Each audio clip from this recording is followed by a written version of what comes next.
And you know what a coward looks like. I do.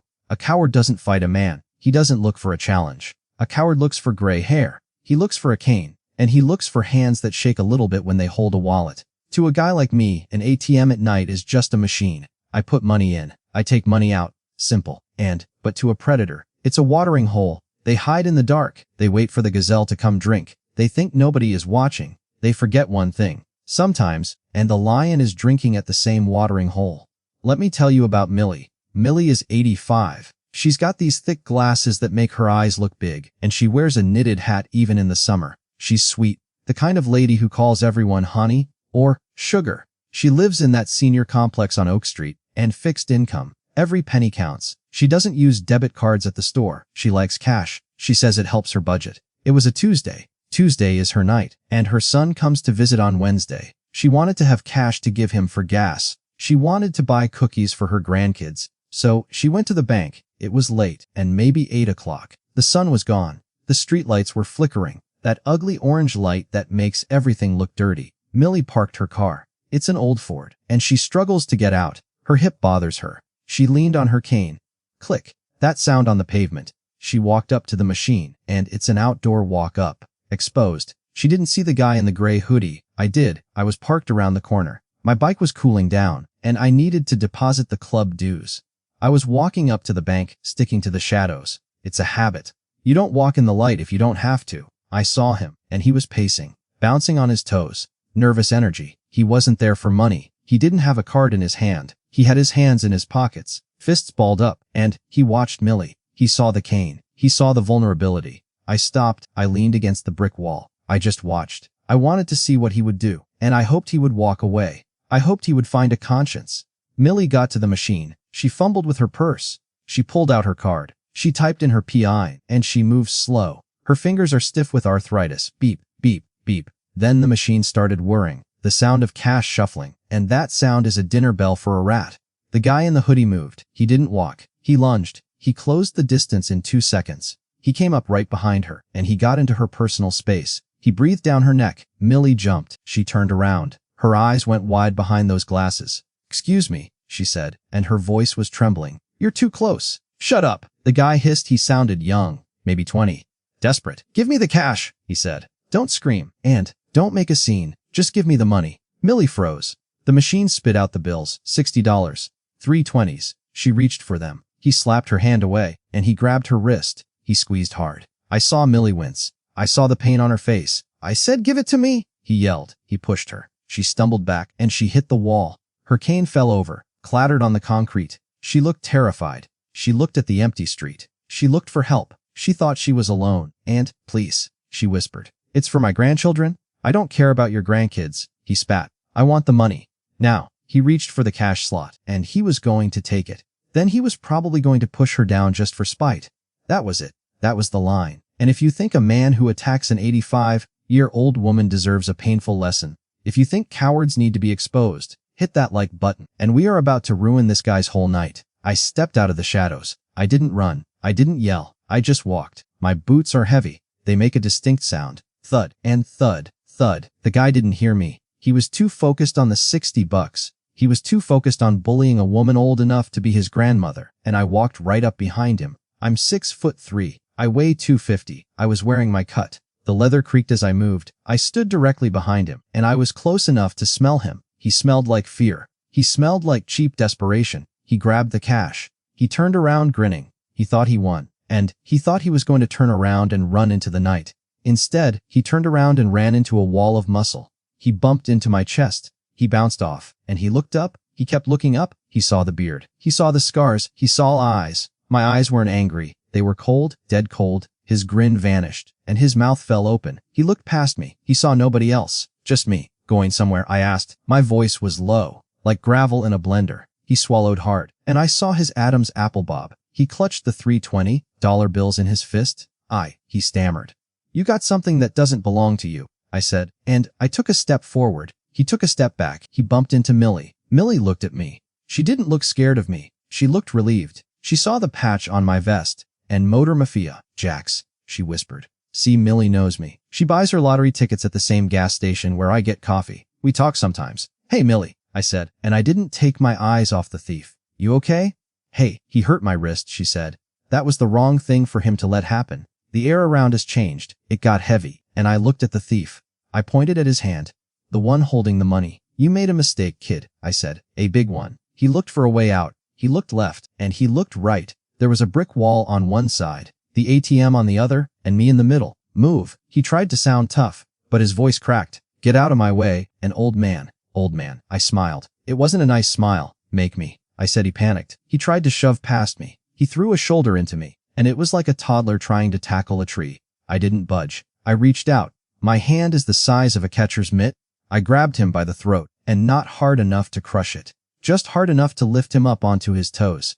I pinned him against the brick wall. His feet dangled a few inches off the ground, and the cash fell out of his hand, fluttered to the pavement. You like pushing old ladies? I asked him. You feel tough now?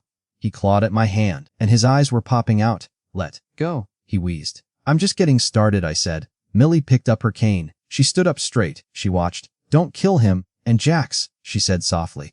I won't kill him, Millie, I promised. But he's gonna wish I did. I leaned in close, nose to nose. You took her money, I said. And now you owe a debt. And I'm the repo man. He squirmed. Like a worm on a hook, I loosened my grip, just a little, enough for him to breathe, not enough to run. And, You know who she is? I asked. He shook his head, eyes wide. Terror. She's somebody's mother, I said. She's somebody's grandmother.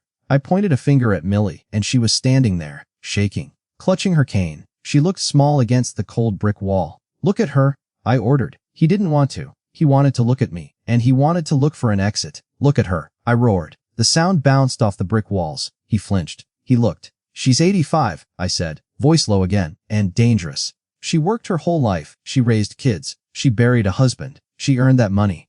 I leaned closer. He could probably feel the heat coming off me. You didn't earn nothing. You just took. He started crying. Actual tears. Snot running down his nose. It was pathetic. I'm sorry, he blubbered. I needed it. And I have debts. Please. We all have debts, kid, I said.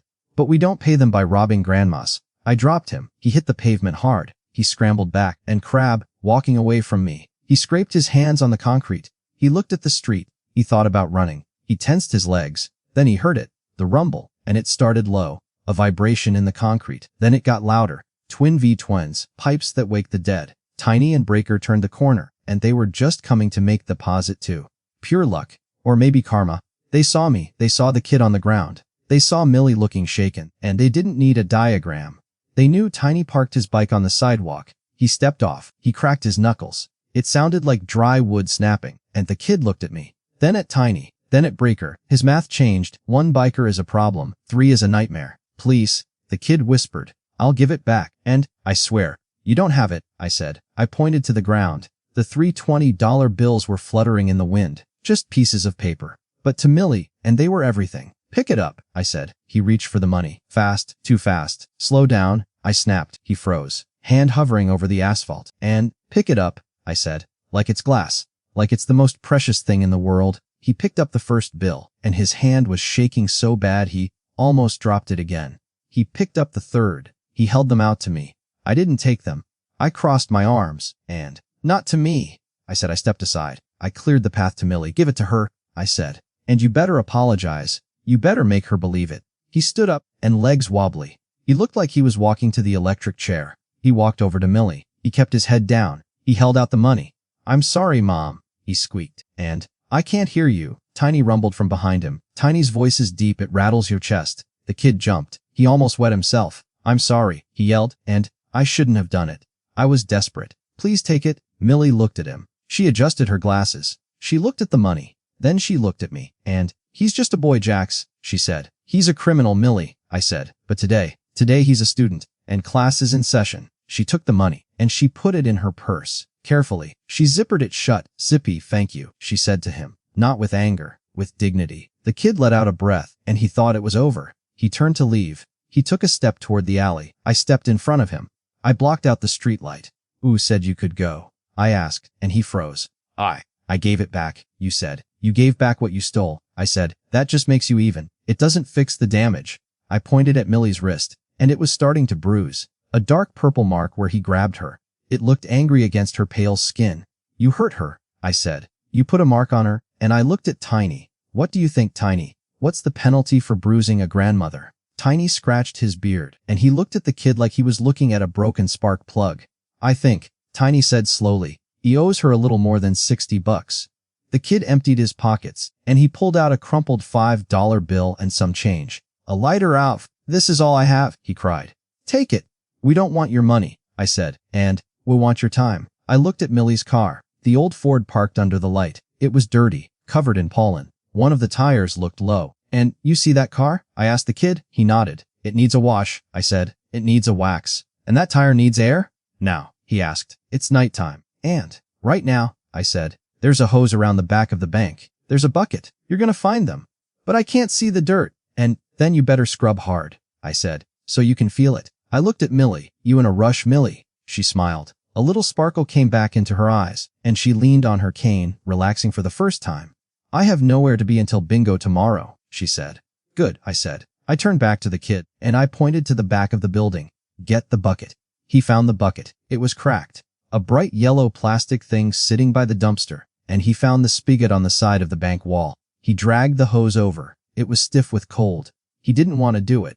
I could see it in his eyes. And he looked at the alleyway again. Tiny cleared his throat. It sounded like a growl. The kid turned the water on. It hissed, sputtered. Then it shot out, freezing cold, and he filled the bucket. He didn't have a sponge. He looked at me, helpless. "My shirt," he whispered. "What?" I asked. I don't have a rag." "And then use what you got," I said. He took off his hoodie. He was wearing a thin t-shirt underneath. The wind hit him. He shivered instantly, and he dunked the gray hoodie into the icy water. He started on the hood of the Ford as slap, scrub, slap. It was dark. The streetlights barely reached the car, and he had to lean in close to see the dirt. We watched. Me, Tiny, and Breaker, we sat on our bikes. Engines off, and just the sound of water dripping and the kid's heavy breathing. "You missed a spot," Breaker said, pointing to the fender. The kid scrubbed harder, and Millie stood on the curb. She leaned on her cane. She wrapped her coat tighter around herself. She wasn't smiling anymore. She was watching a young man freeze, and she's a mother. It's instinct. Even when the kid is a rat, she sees a child. "Jax," she said quietly. "It's cold." He's shaking. "I know," I said. "And he's learned his lesson," she said. Let him go. Looked at her. Her glasses were foggy from her breath. "Millie," I said, "he pushed you. He bruised you. And if we weren't here, he would have taken your money. He would have left you on the ground, maybe with a broken hip." She looked down at her shoes. She knew I was right. "And cold water dries off," I told her. "Disrespect? That sticks. He needs to remember this night. Every time he sees an old lady. Every time he sees an ATM. And I want him to feel that cold water in his bones." I crass. If you agree that sometimes a little tough love is the only way to teach respect, hit that subscribe button, and we don't let bullies off the hook. Easy F sex. The kid moved to the doors. He was shaking violent now. His teeth were chattering. Clack, clack, clack. His hands were red, raw, and he washed the handle. He washed the trim. He got down on his knees in a puddle to wash the rocker panels. He looked up at me, and tears were mixing with the dirty water on his face. I can't feel my fingers," he stuttered. "Keep scrubbing," I said. He finished the driver's side, and he moved to the trunk. Tiny walked over. He inspected the work. He ran a big finger along the hood. He checked for grit. "Passable," Tiny grunted. The kid looked hopeful. "And am I done?" "Tires," Tiny said, pointing. "Rims, brake dust." The kid groaned, a sound of pure misery, but he knelt down again. He scrubbed the wheels, and black soot covered his hands. It took him 40 minutes. 40 minutes of freezing. 40 minutes of shame. When he finished, the old Ford was dripping wet, and it wasn't perfect. It was dark, but it was cleaner than it had been in 10 years. The kid stood up. He put his soaking wet hoodie back on, and it clung to him like a second skin. He was miserable. "I'm done," he whispered. "Please." I walked over. I looked at the car. I looked at Millie. "What do you think?" "And Millie?" I asked. "Is it clean enough for bingo?" She walked up to the car. She touched the door handle. "It's beautiful, Jax," she said. She turned to the kid, and she opened her purse again. That same purse he tried to rob. She pulled out a 20, one of the bills he tried to steal. She held it out to him. "Here," she said, and the kid froze. He looked at the money like it was a snake. "No," he said, backing away. "No, I can't." "Take it," Millie said. Her voice was firm. "For a hot meal, and you did a job. I pay for work. I don't pay for robbery." He stared at her. He couldn't believe it. After he pushed her. After he threatened her. And she was offering him a wage. He reached out. His hand was purple from the took the bill. "Thank you," he choked out. I'm sorry." "I know," she said. "And now go home. Get warm. And don't you ever let me see you lurking in the dark again." "Yes, Mom," he said. He turned to run. "Hey!" I barked. He stopped, flinched, and, "One more thing," I said. I walked up to him. I put a hand on his wet shoulder. "You see us?" I asked. I pointed to my patch as Motor Mafia. He nodded. "And why ain't the police?" I said. "We don't write reports. We remember faces. If I hear about you bothering anyone, in this town again, I let the threat hang there, and I won't," he promised. "Never again." "Get out of here," I said. He ran. He didn't look back. He sprinted down the alleyway like that the devil himself was chasing him, and we watched him go. Tiny chuckled. "He's gonna have a cold tomorrow." "Good," I said. I turned to Millie. She was holding her keys. Her hand was still shaking a little. "And you okay to drive, Millie?" I asked. She looked at her hands. I'm a little shaken up, Jax, to be honest." "Tiny," I said. "On it," Tiny said. "And Tiny will drive your car home," I told her. "I'll follow on the bike. We'll walk you to your door." "You don't have to do that," she said. "And we're going that way anyway." I lied. We weren't. We were going the opposite way. "Thank you," she said. She looked at the shiny car, and she looked at the three big bikers standing guard. "You boys are angels," she said. Breaker laughed. "Don't let our parole officers hear you say that, ma'am." And we loaded up. Tiny squeezed into the Ford. I fired up my bike. We rolled out of the bank lot. The night was quiet again, but the message was loud, and the streets don't belong to the predators. Not tonight. You ever see a gorilla drive a go-kart? That was Tiny in the Ford. His knees were up against the dashboard, and his head was brushing the roof liner. He looked ridiculous. But he drove that car like it was made of glass. He used his turn signals, and he came to a complete stop at every sign. He drove 10 miles under the lane. I rode behind him. Breaker took the rear. We formed a diamond around that old, clean sedan, and we rolled through the city. The streetlights flashed over the wet pavement. People stopped to look. They saw a beat-up Ford Escort being escorted by 2 menacing Harleys, and they probably wondered who was in the car. A diplomat. No, a celebrity. We turned onto Oak Street. The senior complex is a quiet place, and 1-story brick apartments, neatly trimmed hedges. It smelled like rain and dryer sheets. Tiny pulled into her spot. "Number 4B. He put it in park. He turned off the lights, and I killed my engine. The silence rushed back in. Tiny opened the door. He groaned as he unfolded himself. His back popped. "A crack, Tate fit?" I asked. "And worth it?" Tiny grunted. He walked around to the passenger side. He opened Millie's door. He offered her his arm. A big, tattooed arm that could crush a brick, and, now acting like a railing, Millie took it. She stepped out. Her cane clicked on the sidewalk. She looked at her car. It was shining under the porch light, and the kid did a good job. The rims were silver again. The mud was gone. "I haven't seen it this clean since my husband was alive," she whispered. "We aim to please." "And ma'am," Breaker said, leaning on his bike. We walked her to the door, me on one side, Tiny on the other, a human shield. The curtains in the other apartments twitched, and I saw faces peeking out. Other seniors, probably wondering why the Motor Mafia was invading their flower beds. Millie fumbled with her keys, and her hands were still shaking a little. The adrenaline was wearing off. The fear was setting in. That's how it works. You survive the moment, but the shakes come later. "And here," I said. I took the keys gently. I unlocked the door. Click. I pushed it open. I reached inside and flipped the light switch. I wanted to make sure it was empty, and I wanted to make sure it was safe. "Clear," I said. Millie stepped inside. She turned around. She looked at the three of us standing on her welcome mat. "And, you boys," she said. Her voice cracked. "You saved me tonight. I don't know what I would have done." "You would have been fine, Millie," I said. "You're tough. And I'm old," she corrected. "And I was scared. When he pushed me, I felt like I was going to break." "He won't push you again," Tiny said. "Nobody will." Then she looked at her purse. She pulled out the envelope of cash. "The $60, this money," she said. "It wasn't for me. It was for my grandson, and it's his birthday tomorrow. He's turning 10. She looked up at us. Tears were swimming in her eyes behind those thick glasses. If he had taken it, and I wouldn't have had a gift for him, I would have shown up empty-handed. That hit me. It wasn't just $60. It was her pride. It was her ability to be a grandmother and to show love. That punk didn't just try to steal paper. He tried to steal a memory. "He's gonna have a great birthday, Millie," I said. "You make sure of it." "And I willed, thanks to you." She reached out and grabbed my hand. She squeezed it. Her grip was surprisingly strong. "Would you like some tea?" she asked. "And I have chamomile. It settles the nerves." I looked at Tiny. I looked at Breaker. It was late. We were cold. We had club business. But you don't say no to a lady who just got mugged. "Tea sounds good, Millie," I said. We stepped inside. The apartment was warm. It was full of knick-knacks, and photos of kids and grandkids covering every inch of the walls. A ceramic cat on the TV. We sat on her floral sofa. 3 giant bikers in leather vests, and trying not to knock over the lamps. Millie bustled around the kitchen. She put the kettle on. She hummed a little tune. It was peaceful, but I couldn't stop thinking about the kid in the alley. I couldn't stop thinking about how many other Millies were out there. Alone. Vulnerable. The kettle whistled, and she brought us cups.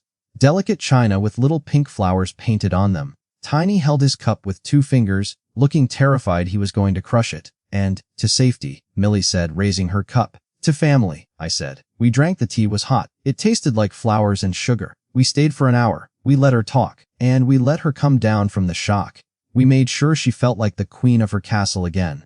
When we finally stood up to leave, she walked us to the door. Jax, she asked. Yeah, Millie? That boy, she said. The one who robbed me. Yeah. Do you think he'll be okay? I looked at her. After everything, and she was still worried about him. He's cold, I said. He's tired, and he's probably scrubbing grease off his hands right now. I zipped up my vest. And he'll be fine, I said. He learned a lesson tonight? Sometimes the teacher uses a ruler. Sometimes the teacher uses a hose. She smiled. You're a good teacher, Jax. And I try. We walked out into the night air. It was crisp. The stars were out. We walked to the bikes. Tiny got on his Harley this time, and he looked relieved to be out of the compact car. She's a sweet lady, buckling his helmet. Yeah, I said. She is. I looked back at her window, and the light was on. I saw her shadow moving around. Safe. But the night wasn't over for me. I had an idea. See, Millie mentioned her grandson, turning 10, and then I started thinking, $60 buys a nice gift, sure. But you know what a 10-year-old boy loves more than anything? Noise, chrome, and motorcycles. And I looked at the boys. You guys busy tomorrow? I asked. Tiny grinned. He knew exactly what I was thinking. My schedule is wide open, boss, Tiny said. And, same here, Breaker said. Good, I said, because I think Millie's grandson needs a proper birthday escort. We fired up the engines. We didn't just save the night, and we were about to make the morning. You know, a 10-year-old boy remembers 2 things. He remembers the time he got hurt, and he remembers the time he felt like a king, and we wanted to make sure he felt like a king. The next morning, the sun was bright, a perfect Saturday. We didn't just bring 3 bikes. I made a few calls. I told the boys, and we got a birthday run, Oak Street. Be there at noon. When the Motor Mafia rides, we don't do it halfway. 50 bikes, that's a lot of chrome. That's a lot of noise. And we lined up down the block. I took the lead. Tiny was right behind me, polishing his mirrors with his sleeve. He wanted to look pretty for the party, and we rolled onto Millie's street. It was quiet. A few kids playing ball, a guy washing his car. Then they heard the thunder. Heads turned. The ball stopped bouncing, and the guy with the hose dropped it. We didn't speed. We crawled. A slow, rumbling parade of black leather and steel. We turned into the complex, and the parking lot wasn't big enough, so we lined up along the curb. It looked like an invasion. I saw the balloons first, red and blue, tied to the railing of apartment 4B, and there was a little folding table set up on the grass. A few lawn chairs. Millie was there, wearing her Sunday best. Her son was there, and looking nervous as he saw 50 bikers pull up. And there was the birthday boy. Let's call him Leo. Leo was wearing a paper hat. He was holding a slice of cake, and he looked up. His jaw hit the grass. I killed the engine. The silence was sudden. I kicked the stand down. I walked over. Millie saw me, and her face lit up like a Christmas tree. She waved. Jax, she called out. Her son stepped in front of her, looking protective. Mom, who are these guys? And, it's okay, Robert, she said, patting his arm. These are my friends. They helped me with the car last night. I walked up to the table. I took off my sunglasses, and I looked at Leo. The kid was staring at my vest. He was staring at the birthday kid, I said. Whoa, Lee whispered. Are you a pirate? And Tiny laughed from behind me. Something like that, little man. Land pirates. We heard you were turning 10, I said. That's a big number. Double digits. And that means you're a man now? Leo stood up straighter. Yeah, I am. Good, I said. Because men respect their elders. And men protect their family. And I looked at Millie. She was beaming. She was holding a small wrapped gift. The gift bought with the $60 she fought for. And your grandma tells me you like bikes, I said. I love 'em. Leo said, I have a poster of a Harley in my room. Well, I said, stepping aside. And why look at a poster when you can look at the real thing? I pointed to the line of 50 motorcycles. Go ahead, I said. Check 'em out. Tiny will lift you up. And Leo ran. He didn't walk. He ran to the bikes. The boys were waiting for him. They high-fived him. They let him rev a throttle. Of your own. The look on his face. Pure magic. And I stayed by the table with Millie. Thank you, Jack, she whispered. This is too much. It ain't too much, Millie, I said. It's just right. Did you hear anything about that boy, she asked. The one from last night. I heard he was seen at the church this morning, I said, asking about soup kitchens. And I think he's looking for a different path. She smiled. Good. She handed the gift to her son. Then she turned to me. She reached into her pocket. And, I have something for you too, she said. She pulled out a small knit was blue. A little crooked? I knit, she said. It's a coaster. For your coffee. And I took it. It was soft. It wasn't perfect, but it was made with hands that had seen 85 years of life. I'll use it every day, I said. And I meant it. And we stayed for an hour. We ate cake. We let Leo sit on every single bike. When we finally packed up to leave, Leo ran up to me. He tugged on my vest. Mr. Jax. Yeah, and kid. When I grow up, can I be in the Motor Mafia? I looked at him. I looked at his grandma standing safe and happy in the background. You take care of her, I said, and pointing to Millie. You make sure nobody ever messes with her. You do that and are already one of us. He nodded. Solemn. Serious. I will, he promised. And, we mounted up. We rolled out. The whole neighborhood waved this time. They weren't scared anymore. They knew who we were. We aren't just trouble. We're the guardians. And there are people in this world who take, like that kid at the ATM. They think power comes from fear. They think strength means pushing someone down. But they're wrong. And real strength, real power, it comes from lifting people up. It comes from standing between the wolves and the sheep. Millie walked to that ATM alone. And she won't ever have to do that again. Because now she knows. She's got 50 grandsons watching her back. And to any other cowards out there lurking in the shadows. And, watching the elderly, waiting for a moment of weakness. Remember the sound of thunder. Remember the flash of chrome. We're out here. We're watching. And we don't forgive easily. So, here is the deal. We are building an army of protectors. If you believe that grandmas are off limits, and if you believe in old school respect, smash that subscribe button. Join the family. Let's make sure nobody walks alone. I'm gonna go home. And I got a knitted coaster to put on my table. And I think I'm gonna call on Grandma. Tell her I love her. You should do the same. Ride safe. Keep your head on a swivel. And be kind. This is Jack signing off.